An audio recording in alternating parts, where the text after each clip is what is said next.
My name is Danelle. I'm the founder of Excellence in Ambition Inc. We are a nonprofit located in Baltimore City, specifically in the Park Heights community. We work with youth aged 14 to 21. We have them starting businesses, we have them in workforce development, and we do the arts and community engagement.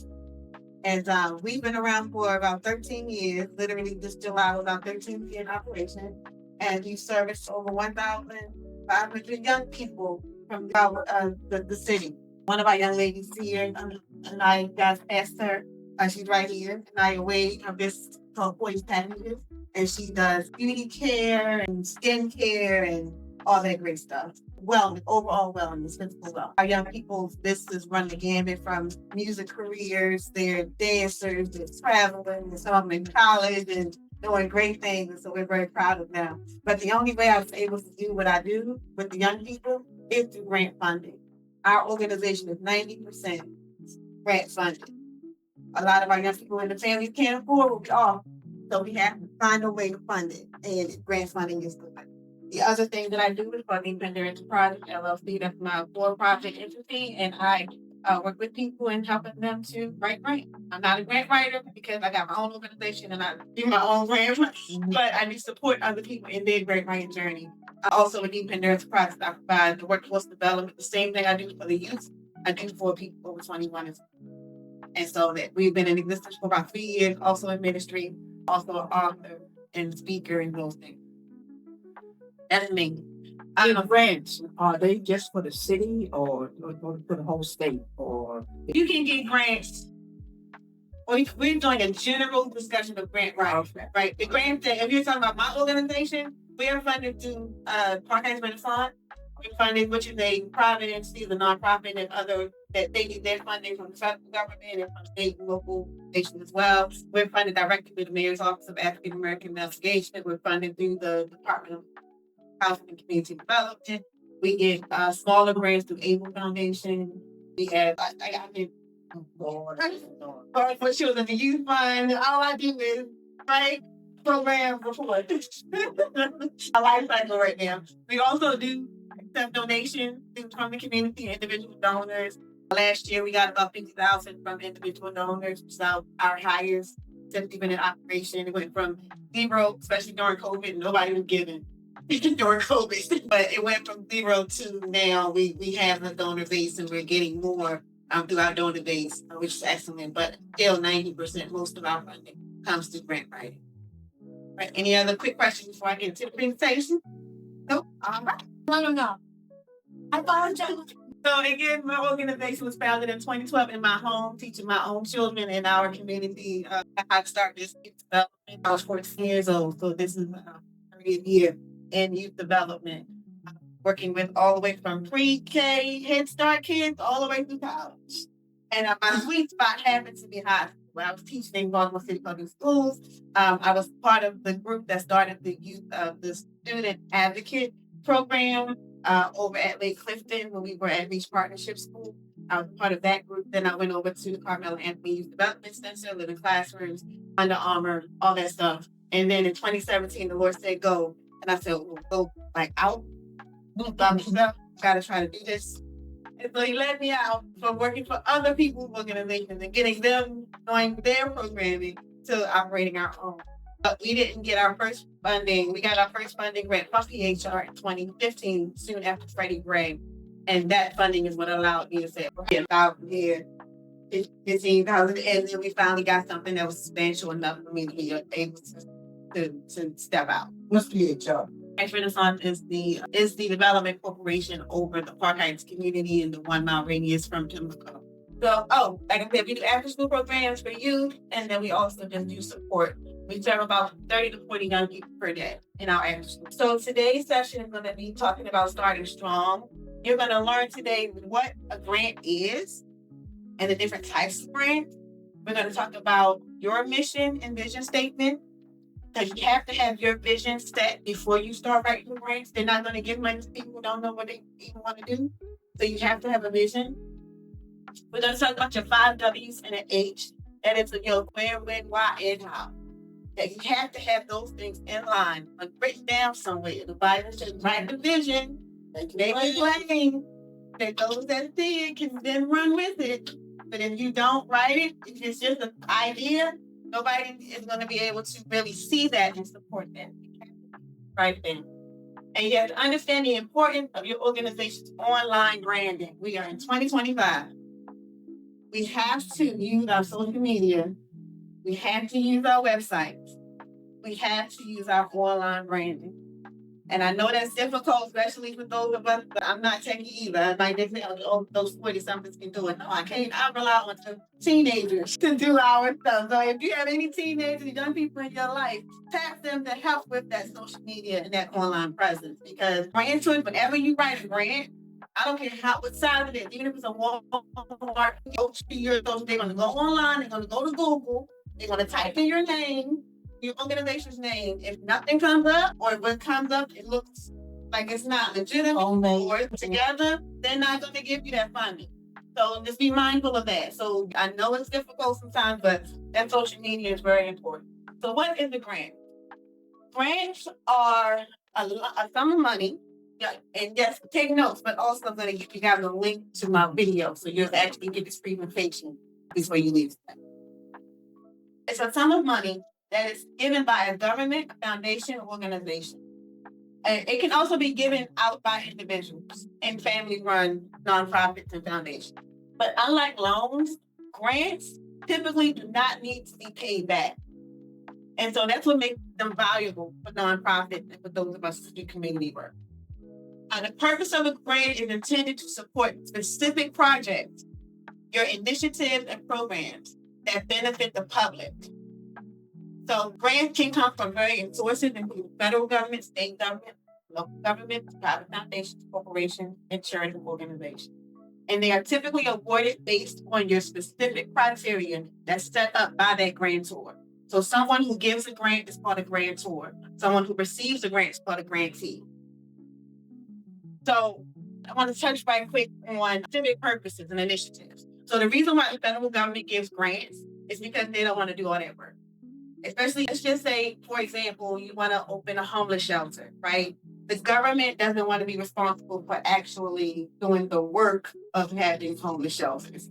They want to rely on people who have big hearts and have the time and the energy and the focus to do that. And they want to give you the money so that you can do it.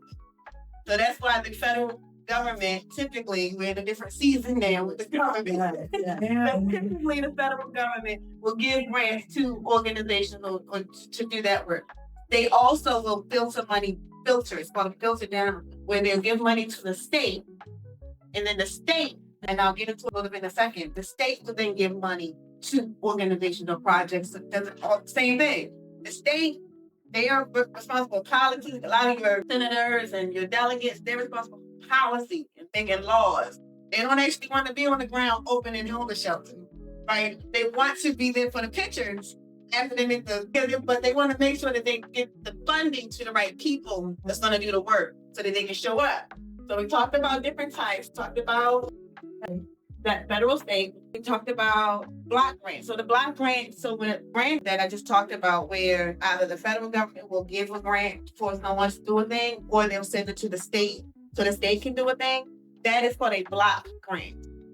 So when you search, when you're doing your grant search, you can put in federal block grant or state block grant. Block grants for state block grant. And then make sure that you put the state that you represent, of course, in Maryland. Any state, usually, in the state, in the U.S., their senators have specific block grants they then send to the states or residents. Your category. We talked quickly, name a category of a nonprofit purpose. So my category would be youth development. I talked quickly, there's homeless and homelessness prevention. If there was another category that somebody could probably apply or be elderly niche. Healthcare is another one that's really research, because the colleges and research colleges, they get funding too to do research. So there are different categories. So you have to know, if you're thinking about your organization or whatever your organization is doing, you have to know what category you exist in. Because when you go to apply for these grants, you're going to get a code. It's a code that you will get, that you will look up, the code. And you have to put in what your business is doing. That will give you that code. So when you go to apply for a grant, you can say, we work with youth. That code will say, without you having to type it all out, that 6-digit number will let the government know this is what I do. So we talked about different types of grants. Bond bill is another type of grant called a capital or bond bill. Bond bills are specific to capital and facilities. So a church can apply for a bond bill to fix the roof or fix plumbing or electrical, things like that. Schools can also apply for bond bills. We're actually trying to get a facility up and running as well. So opening community centers. If you are a for-profit entity and you are a business, you have a storefront, you may be able to get a grant, a bond bill to support your front, making sure that you're right now what's happening at the corner of Belvedere and Park Heights, with all that coming, with all that Pimlico work happening, there are grants, there are bond bills and block grants and capital funding that's coming into Park Heights. So those areas will look very different in the next 5 years. If those businesses take advantage of the money that's coming in, it can look very nice. You have nice lighting and everything up and down there. You have our own security down in there, the same way they have it in Fells Point. That funding will come through capital, bond bill, and block grants to make those things happen. So it's not just for-profit entities can benefit as well. But grants are typically competitive. That means you have to compete with other people that are applying for the same money. So if it's plenty of times I've had to apply for a grant, it may be $150,000 that's available. They only have 10 grants available. So they're going to give $15,000 to 10 organizations, right? They already know when that grantor and their board of directors said we're going to give away 10 grants. That's all they're going to do. They can have 135 organizations apply, right? But 125 organizations are going to get real disappointed because they're not going to choose you. They're only choosing 10, right? So it's good to know who the grantor is, what area they serve, and how many awards they're going to give out. That's very important to know. And you can know that ahead of time. A lot of times they put out the application for the grant or RFP and have that information on it. How many grants they'll give, how much money is the big pot, and how much they're dividing up. You can look at this, research that beforehand so you don't waste your time applying for something that's oversaturated. Yes. How do they monitor what you do? Child, so that's reporting. We can talk about reporting. We can talk about reporting. So that code, I'm going to give you access to my online course. And I believe that is in session 3. That's 3 or 4 that I talk about reporting specifically. And making sure that you get all of, we're going to talk about demographics in a second, but you have to make sure that you are capturing all your demographics, what you're doing, who showed up, when they showed up, how many people showed up. If they showed up, you want to get a survey so that if they enjoyed themselves while they were there, then they get something out of the experience. And then you can put all of that in a report. So the grantor is going to tell you how they want you to report that information. Just go out and do a survey to the community? Yes. Sure. And you can ask the community what they want to see in your organization. What types of programs do they want you to offer? What type of products? If you're a for-profit business, you have products or services. What type of services the community wants? The same thing. You can put that together and make that a part of your grant. When you're writing for grants, you can put that into your narrative. We're going to talk about narratives in a second. Not necessarily. Now, if you are someone like Park Heights Renaissance that serves Park Heights, and you want to so a lot of times their grantors want that information because they want to make sure that they're not getting information from other parts of the city. If they're giving them money for Pimlico, they want to make sure the money is actually coming to Pimlico. So they might ask for people's addresses and phone numbers and stuff. But it really does depend on the grantor if they need, how detailed they need it. The last thing I'm going to hit for right here is pass through a cooperative grant. So certain grants, like the ARPA money, I know y'all heard about the ARPA money. It was ARPA, ARPA. That was funding from the Biden administration that came through during COVID. And it was to get the economy back up and running soon after, I think that was 2022 when that funding came out. And Mayor Brandon Scott said Baltimore has been disenfranchised for 40 plus years. So this money that you bring in here right now is cool, but what about the fact that we have to reinvest in our youth? We need to get these rec centers back open and running. We need to get, these are things we need to do anyway. So can we use this money for that? And the ARPA, they agreed. They said, yeah, y'all can use that for that. And so that money is net since this is the last year, kind of running out now. But there was a big chunk of money that went towards arts and culture. Because Baltimore is a hot spot right now. Everybody moving to Baltimore, right? You got a whole bunch of transplants coming in, and they don't know the culture of Baltimore. And you look up, and everybody gonna look a little different. And even if they look like us, they might be coming from New York or California or Florida or even a continent. We got people coming over, and they're like, "Oh, y'all just do whatever." And it's like, no, this is Baltimore, baby. Baltimore got a specific way that we do things here. And so in our dance, our music, our food, just do things, our block parties, things that we do. And so Scott at the time, along with the Biden administration, said, yes, use ARPA money to support our growth, to support those things. And so we are one of those recipients. We got $90,000 from the city to make sure that our young people were a part of making sure that we held our culture. And so for the dance and other organizations partner with us to write that grant, the Baltimore Club Music and those things together. Anywho, we're a pass-through organization. When we wrote that grant, we had our partners in place already. We knew we were going to partner with Media Rhythm Institute because they do recording, the dancing, the podcasting, directing from businesses in the harbor, those things, downtown. Partner with Before the Dance and it's one big. We partner with partners. And we already had it, who we were going to partner with. So when it became, this money had to be spent publicly. So when it went out there that, Excellence in Ambition got $90,000 from the mayor's office, all of a sudden my phone was blowing up. Can we get, we have organizations, we do this and that, can you give us those stuff? No, in order for us to get that money, we had to already have our partners in place. We had to already have our budget. We had to already have our line items. Everybody that was a part of that group knew which organization was going to get what. Also, we had to actually do the service.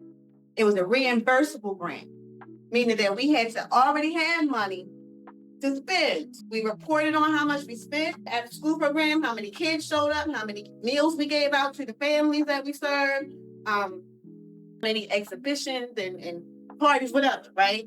And then they reimbursed us for the money that we put out for that. So we just didn't get a big check for $90,000. That's not what happened. And we had a quarter where we really only spent like $2,000. And that was literally just food and transportation. Because we served that year like pigs. And I almost feel it's about reimbursable grants. Mm-hmm. So a lot of the funding that hey y'all, I'm so sorry I was a little late. But I live around the corner, so I figured I'd make it. A lot of the grants that the organizations I've been working with have been reimbursable grants. Mm-hmm. Is there a strategy that folks should look at for applying for those grants, especially when it comes to cash flow? Because it's hard. When we was braiding grants, meaning that, and you can write that term, braiding grants when you're accounting and bookkeeping, you braid your grants. So what that means is, okay, I think 50 because I don't have no more time. I have to do another session.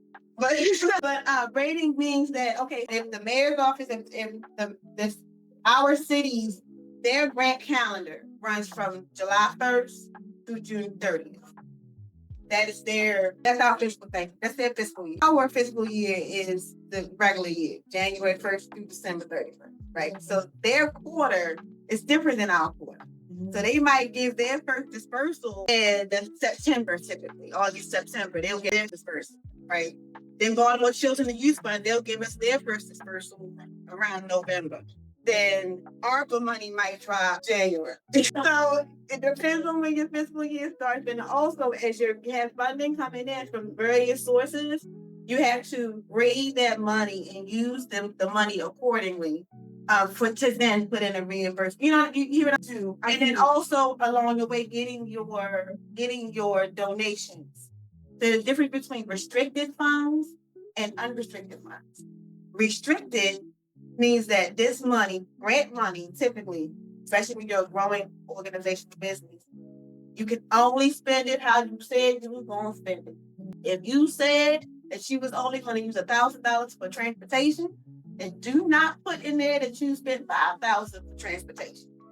They're only going to reimburse you for how much? $1,000. So you're restricted, and it has to go to what it has to go to. And a lot of restricted grants They don't do salary.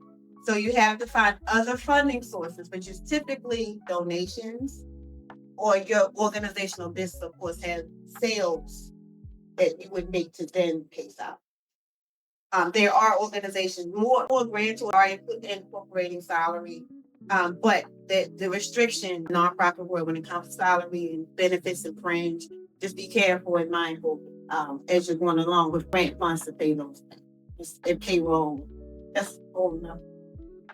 So you have accountants and stuff in place. Accountant will help you with your spend down. You have to pay them. And they come out the grant. Yes. Okay. So if you're paying them out the grant, that would come out of your administrative costs.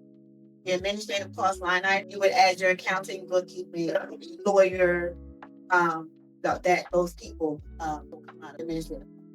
If you're using a contractor or vendor, that's a separate line item than administrative. Administrative is specifically those things that you need in order to keep the organization good on the back end. So any licenses you have to buy, permits you have to get, insurance, you gotta have your insurance in place. All those things would be considered administrative costs. Do you understand what I mean by grading your funding? I think the clarification definitely comes from the person who has been doing, different types of funding streams. My fiscal year versus my funder's fiscal year is something that I need to stay a little bit more close. Yeah, because your reports are nothing different. Right. Your reports are always, you're gonna feel like you're always reporting. And your reason why you feel you're always reporting, especially if once you get over grants within all of the required points reporting, you're gonna always feel like a reporting. Because they're all like literally every month report that has to be due for a grant. So they're on it. Yes.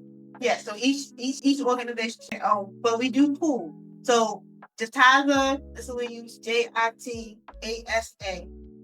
That's what we use for our bookkeeping services. They are specific to the nonprofit work. And when we did our pass-through grant that I talked about, where we had three that came together on the grant, we all use JITASA because my organization is the main organization so it's divvied out correct. Yeah. So the way the grantees are listed on in that report, they're listed as vendors. So Be More Than Dancing, for example, provides our dance program for the after school program. So they're written on the grant that they're going to be providing the dance program. So I have to pay them out as a vendor. So we receive the grant, you pay them out as a vendor. They're responsible for their own, for their own bookkeeping, for their own. But as far as the organization, when we report, responsible because we are the lead organization on that contract. Each grant, you have to sign a contract to get that money, and you have to be in alignment with that contract.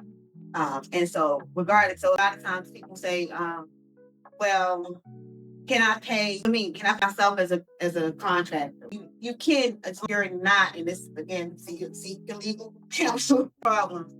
But if you I have a for-profit and I have an LLC, right? My LLC provides training for people over 21. So if we have anybody who comes to the program and needs services, and they are not in our youth base for excellence and ambition, I can then charge for providing that service to that young adult. You know what I'm saying? And because it's a separate thing, because I provide this service. Now, I cannot charge $1 million for coming in and doing that. You can't do that. But also my for-profit can earn money and then donate that back to the nonprofit and work in tandem together so that the nonprofit can continue its work. We had an issue with payroll last year when we fell short of payroll. And because I had my for-profit, I was able to donate money to my nonprofit to make that payroll. So, and that's because my for-profit was working and earning money's avenues. But I'm able to move a little bit more stealthily with how I do things because once you transfer the money to pay the staff, and at that point, could you then recoup the money that you use for your for-profit from the nonprofit? Because you wrote it up. Oh, you wrote it. Right. If you write as a loan and your board of directors, your treasurer, and everybody is in agreement, you can put it in. Right. But for me, I donated it. I have loaned as well, though. Because I was like, that's fine. So when the grant, I created a bridge loan. Write that down, bridge loan. So I created a bridge loan for my LLC. What is a bridge loan? A bridge loan is a loan that you get because you know money's coming in. So, for example, your nonprofit to hold you over.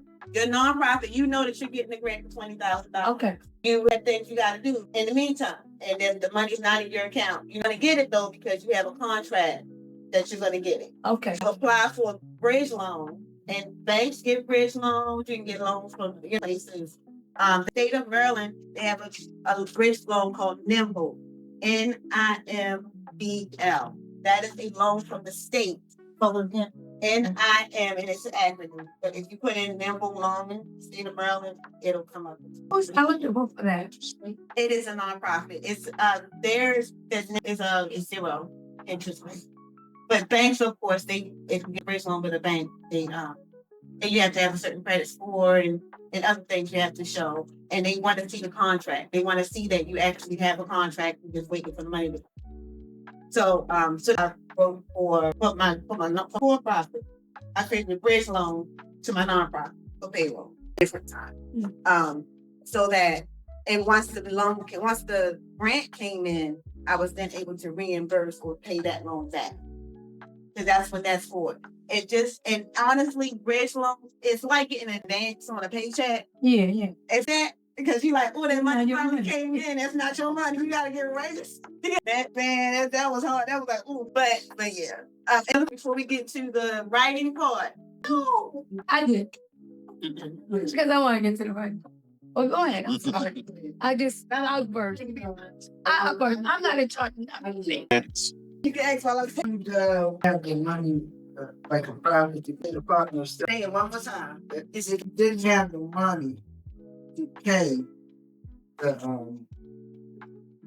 for those salaries with the State Department taxes don't work for that. But you have the money to pay those people. You have to pay this out. So it is me. By law, you have to pay me. But the contract with specifically, it's not. So NIMBL was not connected to the Department of Taxation. It's two separate pots of money. But they do ask if you owe any taxes in like your personal. I want to give you this bridge loan and then you use it to pay your taxes with the state.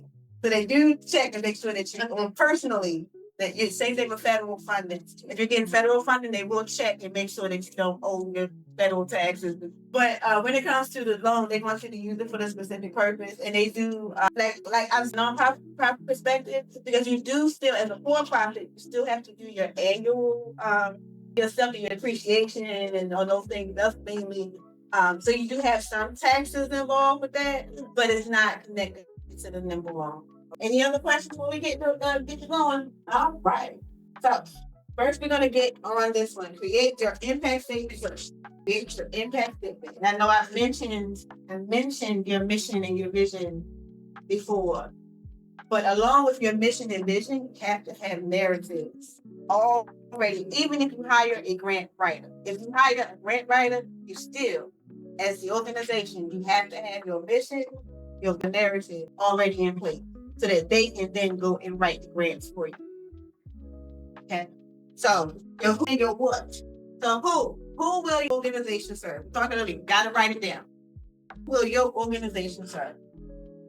Consider your demographic. So, your demographic, of course, is going to be the age you're serving, the area, your region, gender. And gender right now is very important. You know, if you service all young ladies, you service all men, you service anyone, you can all gender.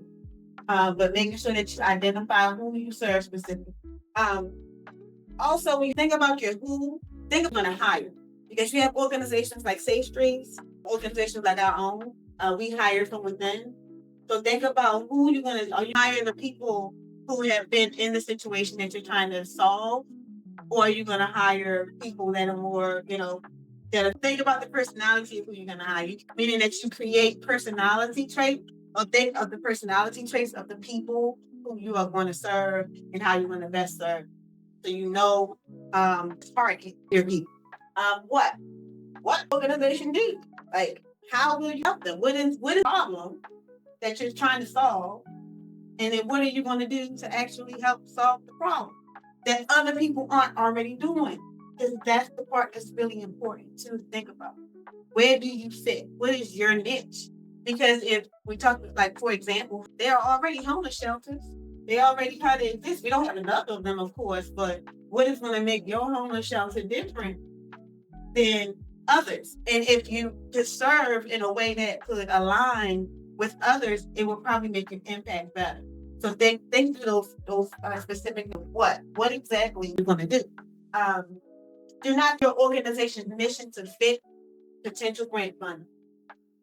Do not decide what you're going to do based on, oh, I heard that they was giving money to help people with the Key Bridge, to help build the Key Bridge. So I'm going to start an organization and we're going to help build the Key Bridge because that's where the money's going, right?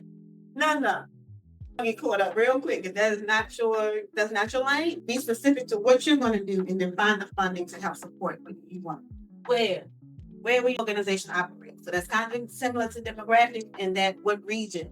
Different grantors, like I love my PHR, they get their money specifically with this area. Certain grants say the whole state of Maryland. Certain grants the whole country. You can get a grant from the UN that covers a global, especially with the environment and global warming and those types of things. They want to give money to help the whole world, right? So really nail down, but you want to be specific because there are certain areas that's going to be impacted by global warming more than others, especially people who live on the water. So if you're doing something for the environment, you probably want to focus on areas that are going to be impacted the most by global. That makes sense? All right. When will your organization operate? And that includes the days, your times, special events. Are you year round? Are you just during the summer? Are you only operating during the holidays? And I know Big Daddy they do things all year round, but we know Big Daddy when it comes to the Thanksgiving time and holiday time, they really focus. Nonprofit for youth, some of them only do summer camps. So you do the year, they don't necessarily really focus on summer, right? So when will your organization operate? Will your business operate? Because there are some big, like for-profit businesses, like Anaya, she focuses a lot on that holiday time. Like the holidays shine. Everybody want to get perfumes and lotions and gift that, packages. Mother's Day is another time where she really, between when she really shines. So in between time, she's not really making sales. It's mostly doing those high. Oh, you said that was Anaya? Yeah, Anaya. In the hallway? She does great packing. Why did you start this organization? Why? Because the issue is that people say this to me all the time. She not even started a nonprofit. And my question is, well, why do you want to start a nonprofit? You think it's because you want to get some money? Start nonprofit. And it doesn't mean that you can't make money because there are some really, the NFL is registered as a nonprofit organization, right? Bringing trillions of dollars a year, right? So it's not saying that you can't bring in money. It's the purpose and the why you're bringing in money. And depending on your purpose and your why, that's going to determine how much money you want to bring in, right? And also, it's not get rich quick. People come thinking that they're going to get a big grant and they're going to build a rocket. No, that's not how grant I just talked about. They can promote $90,000, but that don't mean you're getting $90,000. It's coming to you in trickles. It's trickling in. And as it's coming in, you're spending it out, right? My organization, since 2015, we've brought in $1.5 million. Ain't that crazy? When I started on our last 990, I started on my last 990, I said, ooh. As you're like spending and doing it, like I said, it's coming in and trickling. Coming in like 10 times. Coming in, as soon as it comes in, it's right? So it's not what they think it is. Why? Your why is important. It has to be a heart thing. It has to be a gift. It has to be a calling. It has to be to be. Because if it's not, it will get stale real quick. And we say all the time, like, you got to do what you love to do, so then you never feel like you're actually going to work because you love what you're doing, right? Don't start something. Don't let your why be money, or don't let your why be clout, or your why be because I want to, with people and take pictures and go on trips and thing because no, you're going to be working.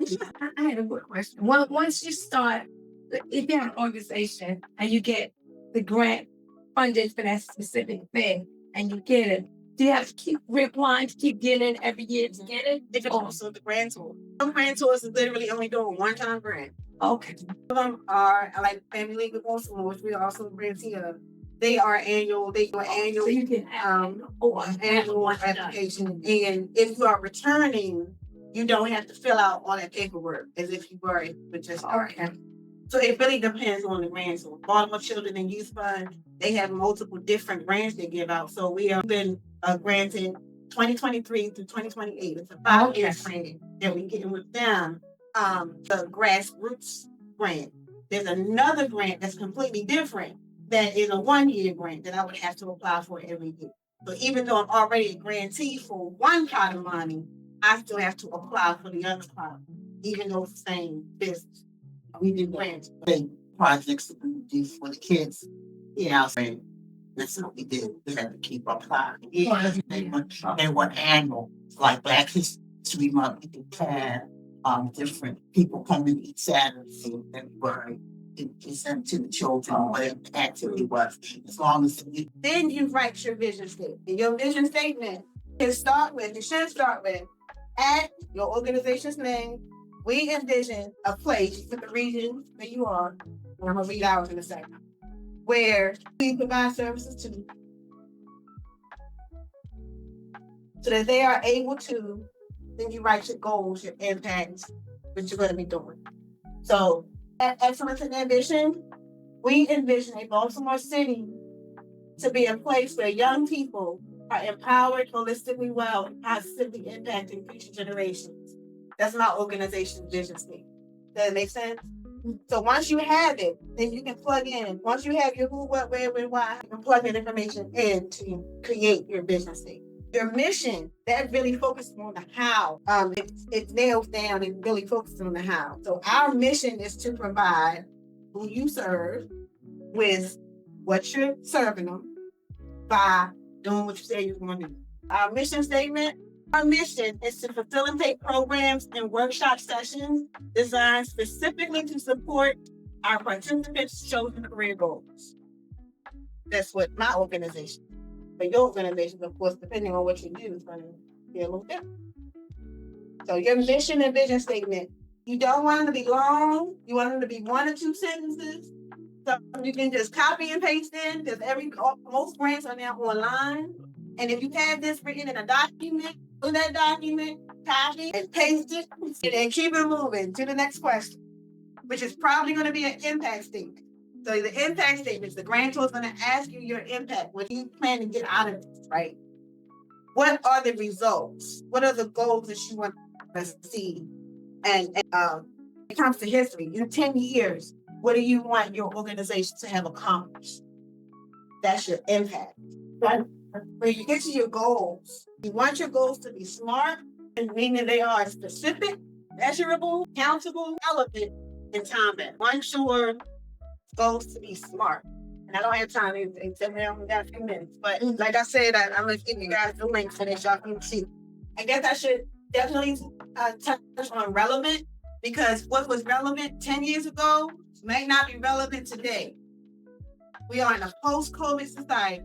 So many of the things that we thought, especially if you've been doing this for a long needs, that's why when you mentioned surveying the community, even if you've been in existence for a while, actually, especially if you've been doing the same thing for a while, you want to get that input from the community to make sure that you are still relevant as an organization.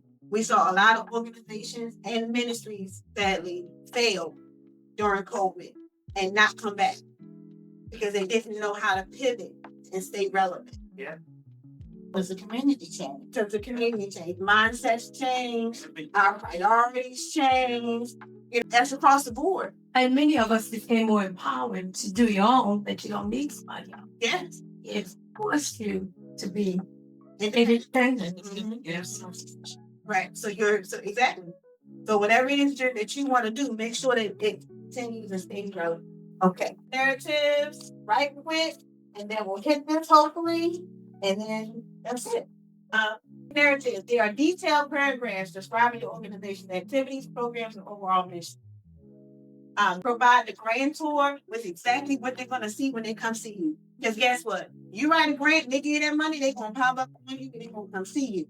So you write your grant narratives. When you say, we're going to provide an after-school program for youth, we're going to give a meal and we're going to provide transportation, and we're going to make sure the parents understand generational wealth, and we're going to do soft skills training and making sure that they know how to show up on time. They show up to you, whatever you're doing, you better be doing that thing. Because they will make you pay them back. Yes, certain grantors will just be like, I'm not going to fund you no more. Some of them will just cut you off. There are others that if they're grant, you have to read that contract. Where if they terminate that grant, and sometimes they'll terminate if you're not reporting on time, or your reporting is wrong. You admitted that you hadn't spent a certain amount of money, like I talked about earlier. You said you spent $5,000 on something, you only spent one. They want to see your receipts. You got to keep all your receipts just in case they want to see, but you got to keep anyway, but just for your accounting. Because every year you have to do what's called a 990. A form 990 that you have to submit to the federal government. And that 990 is very detailed. So you have to have your receipts, your invoices, and everything that you spend. I don't care if it's a penny that you have that thing accounted for. But you still got to check. We're actually undergoing an audit right now. And I found something on there that I missed last in 2024. And it's something small. I was like, why didn't they contact me and ask me about this before they categorized it? You put it as a regular expense instead of a new asset. And so it should have been filed like that. But I didn't catch that at the time. And of course, the auditor's like, what's this? And then I had to like, it wasn't expensive, it was an expense to the asset. So those things, like if you get an accountant and the bookkeeper, you still have to pay attention. If your monthly, looking at your bi-weekly or your monthly, making sure that even your accountant bookkeeper is doing things the way and it shouldn't take you as much time as it. Doing it yourself, you can spend all day reconciliating your bank statement. But if you have an accountant who's already doing that, then it might just be looking over and make sure that's correct. Yeah, all right. My husband said I got 5 minutes. So I'm not gonna go in. Let's make sure y'all have no questions. But this is another sheet. It's really you should know who you serve, and how to ask the right questions so that when it's time for you to do your reporting, you have your numbers right. Reports are about numbers. They want to know you serve directly or indirectly. Meaning, did you actually feed this child as an organization, or did you give the food to somebody else to feed? Either you did it or you provided for somebody else to do it. How did you do it? How many people ate that day? How much did you spend on that food? Did you make the ingredients? You went to the market and you bought the ingredients. You got your receipts. If you ordered it from a caterer, do you have your invoice, right? So this is going to help you to align and make sure that your numbers are right for your reports specifically.